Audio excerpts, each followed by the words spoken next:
आपका अगला टॉपिक है history of art. History of art में आपका है बंगाल स्कूल। मैंने आपको नोट्स भी सेंड किया है, पढ़ लिया कि नहीं पढ़ा? और हाँ जी सर, थोड़ा सा देखा हाँ, था। नहीं पढ़ा होगा तो एक बार देख लेना, उसमें और भी नोट्स हैं, बहुत सारे नोट्स हैं, मैं आपको सेंड कर दूंगा। बट मेरा कहने का सेंस है, हिस्ट्री रटना नहीं है, हिस्ट्री को समझना है। कॉन्सेप्ट आपका क्लियर होना चाहिए ताकि आप अपने भी वर्ड्स में लिख सको। रटने से क्या होता है कि आप एक लाइन अगर आपकी मिस कर गए तो आपका पूरा चैप्टर मिस हो जाता है। और कॉन्सेप्ट क्लियर होगा तो आप उसको लिख सकते हो, बना के लिख सकते हो, एक पेज को 10 पेज में लिख सकते हो। ठीक है। और आपने हिस्ट्री में क्या करना है कि जो भी लिखना है, जैसे जिस रिलेटेड क्वेश्चन लिखने हैं उसके डायग्राम्स भी यूज करने हैं।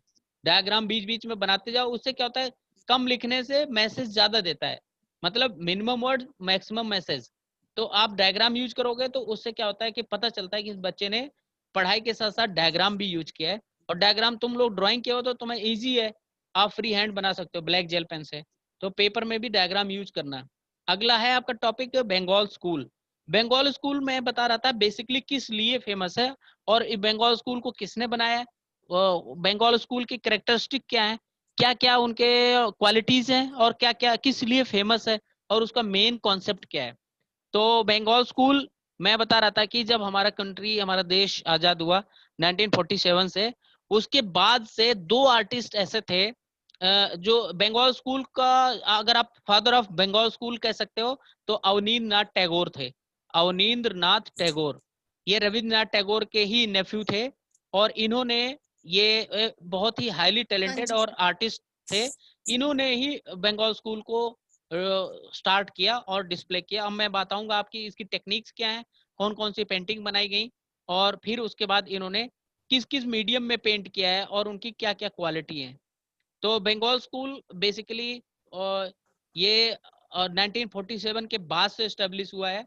और बंगाल स्कूल फेमस है शांति निकेतन से। शांति निकेतन कैलकाटा में एक यूनिवर्सिटी है। शांति निकेतन आज भी वर्ल्ड में सबसे फेमस यूनिवर्सिटी है, इंडिया की टॉप मोस्ट यूनिवर्सिटीज में आती है शांति निकेतन। शांति निकेतन में वहां पे रविन्द्रनाथ यस। टैगोर जी बैठ वहां रविन्द्रनाथ टैगोर जी ने अपना नॉवेल लिखा था गीतांजलि, और वहीं पे रहते थे। और वो बोलपुर जगह है, बोलपुर एक गांव है, वहां पे उन्होंने स्टेब्लिश किया है। और वो बिल्कुल इतने वहां पे वो काफी किलोमीटर में बसी हुई है, पूरा गांव है, विलेज है। विलेज के अंदर उन्होंने शांति निकेतन में यूनिवर्सिटीज डेवलप किया है, शांति निकेतन कला भवन। और उसमें एक आर्ट की क्लासेस चलती थी। तो रविन्द्रनाथ टैगोर के ही नेफ्यू है अवनींद्र नाथ टैगोर। उन्होंने इन सब, उस टाइम पे एक अंग्रेज थे ईवी हैवेल, ये प्रिंसिपल ऑफ मद्रास स्कूल के, मद्रास स्कूल ऑफ आर्ट्स के प्रिंसिपल थे। और उनका ट्रांसफर होके आ गया जब उन्होंने 1897 में उनका ट्रांसफर हो गया था यहाँ पे कलकत्ता के लिए। तो ईवी हैवेल और अवनींद्र नाथ टैगोर दोनों आर्टिस्टों ने मिल के कलकत्ता में कलकत्ता आर्ट्स कॉलेज में पहले टीच करते थे। फिर इन्होंने जब शांति निकेतन में आ गए और वहां शांति निकेतन में इन्होंने ये चीजें स्टेब्लिश की। अब इसकी क्वालिटीज क्या है, किस लिए ये फेमस है बेसिकली। तो जब अवनींद्र नाथ टैगोर जी ने शांति निकेतन में ये पेंटिंग स्टार्ट की, तो उन्होंने देखा कि क्या चीज है जो हम नया करें जिससे कि इंडियन हिस्ट्री ऑफ आर्ट में हम एकदम पहले इसको टॉप लेवल पे लिखा जाए, और जब हिस्ट्री लिखी जाए तो उसमें ये पहले आए बंगाल स्कूल।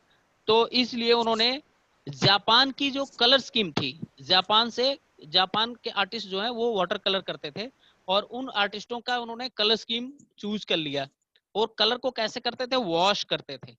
तो जापान की कलर स्कीम और चाइनीज की कैलीग्राफी, चाइना की जो पेंटिंग्स देखते हो आप, वो कैलीग्राफी करते हैं, चाइनीज चाइनीज कैलीग्राफी।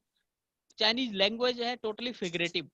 उनकी जो आप देखो मोबाइल्स के पैकेट में आते हैं या चाइनीज देखोगे तो ऐसा लगता है जैसे कोई फिगर्स बने हैं।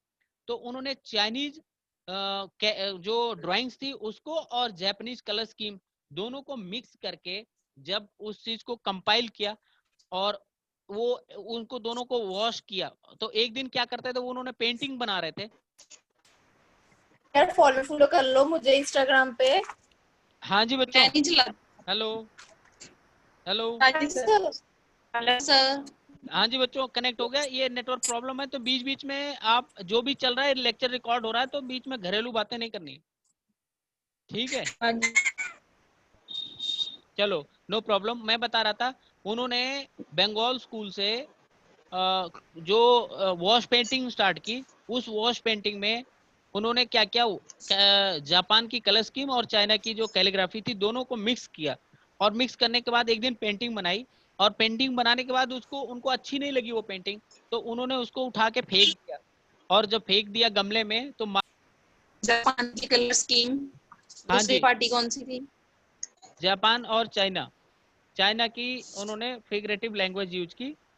और इससे जो पेंटिंग तैयार हुई, फिर उन्होंने एक दिन उस पेंटिंग को फेंक दिया। और उस जब पेंटिंग को फेंक दिया, और उस पे माली ने कुछ गमले में पानी डाला, और उससे उस पे कुछ पानी की ड्रॉप्स उस पेंटिंग पे पड़ी, और उस पे बहुत अच्छा टेक्सचर आया। तो जो टेक्सचर क्रिएट हुआ, उसको देख के उन्होंने फिर वॉश पेंटिंग डेवलप की, जिसको बोलते हैं वॉश पेंटिंग।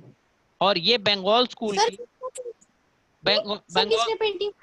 बंगाल स्कूल की। अमरजीत, आवाज आ रही है आपको? I am audible? Hello Amarjeet, hello. Japan की कलर्स, चाइना की कैलीग्राफी, उसके बाद हाँ, इन दोनों को उन्होंने कंपोज किया, और कंपोज करने के बाद उन्होंने पेंटिंग्स बनानी स्टार्ट की। तो जो पेंटिंग्स तैयार हुई, उस पेंटिंग से उन्होंने जो उसको बोलते हैं वॉश पेंटिंग। वॉश पेंटिंग की टेक्निक क्या होती है कि एक प्लेन पेज लेते हैं, ड्राइंग पेज ले लिया, उसमें पहले फिगर को ड्रॉ करते हैं, और ड्रॉ करने के बाद पहले लेमन लाइट कलर से, लेमन येलो से वॉश करते हैं। उसके बाद फिर डार्क ग्रीन या सेप ग्रीन या पर्शियन ब्लू, जो भी कलर स्कीम होती है, उसके अकॉर्डिंग उन्होंने उसको वॉश करना है। और 8-10 टाइम वॉश किया जाता है। और वॉश पेंटिंग के लिए सबसे बेस्ट पेपर होता है कैंट। हेलो, हाँ जी, हाँ आवाज आ रही जी बच्चों? सर। आवाज आ रही? ठीक नहीं है। Sorry sir. तो वॉश पेंटिंग इस टाइप से, इसको बोलते हैं वॉश पेंटिंग। अब वॉश पेंटिंग जब रेडी हो गई, फिर उसके बाद इन्होंने पेंटिंग्स कौन कौन सी बनाई, जिसमें जैसे सबसे पहले इन्होंने बनाई थी भारत माता।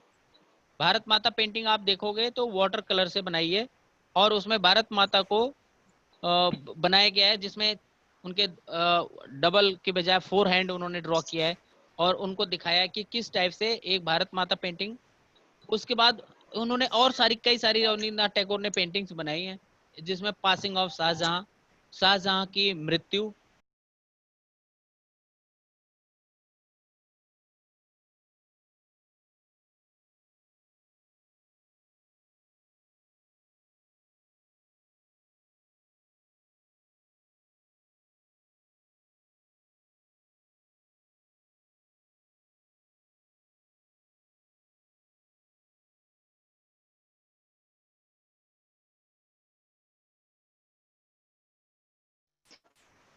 हेलो, हाँ जी सर। हेलो, आवाज आ रही है तन्या? आ रही है सर, अब आ रही है, पहले नहीं आ रही। ये नेटवर्क प्रॉब्लम है, डिस्कनेक्ट हो जाता है बहुत ज्यादा। अब आ रही है आवाज? सकल कर लेते हैं। हाँ, मुझे भी लग रहा है कि चलो थोड़ा सा रह गया, चैप्टर फिनिश करते हैं, उसके बाद फिर कल करेंगे, ठीक है? आवाज आ रही है? हाँ हेलो, जी आ रही है सर। हाँ जी। तो इस टाइप से उन्होंने वॉश पेंटिंग को पेंट किया। समझ आया वॉश पेंटिंग कैसे बनती है? और इस हमने कि हाँ ऐसे करके गमले में पानी दिया और ऐसे करके वॉश टेक्निक बनी। हाँ, तो वॉश पेंटिंग इस टाइप से क्रिएट हुई। और फिर उन्होंने जो बंगाल की जो फोक, हाँ जी बच्चों, बहुत डिस्टर्बिंग, बहुत डिस्टर्बिंग हो रहा है, बार बार कट रहा है। वीडियो भी नहीं दिखाई दे रही। अपना वीडियो ऑन करो ना सभी, सारे वीडियो ऑफ कर दिए आप लोगों ने। सर तुम्हारे वीडियो ऑफ है, इसलिए हमें नहीं दिखाई दे रहा है। चलो, अरे सर हमें हम तीनों की शक्लें दिख रही हैं आपकी। चलो नो प्रॉब्लम, मुझे नहीं दिख रहा है, यहाँ मेरी स्क्रीन में डिस्टर्बेंस हो रही है। चलो कोई दिक्कत नहीं, नो प्रॉब्लम, आप सुनो पहले। तो उन्होंने इस टाइप से वॉश पेंटिंग डेवलप की, जिसकी वजह से ये पूरे इंडिया में बंगाल स्कूल फेमस है। अब ये बंगाल स्कूल, बच्चों डिस्टरबेंस बहुत हो रही है, चलो कल करते हैं, ये डिस्टर्ब कर रहा है बार बार। ठीक है सर ठीक है सर। ठीक है, ये आवाज डिस्टरबेंस हो रही है, मैं कल इसको दिखाता हूँ सर को, फिर देखते हैं क्या हाँ नेटवर्क प्रॉब्लम आ रही बहुत ज्यादा। पहले आज पढ़ लेना, मैंने जो भेजा बंगाल स्कूल, आज आप पढ़ना, तो कल फिर बात करेंगे। ठीक है लतिका, ओके सर। चलो आज हाँ कल जी सर। आज पढ़ लेना पहले थोड़ा सा, फिर कल डिटेल करेंगे। ठीक है।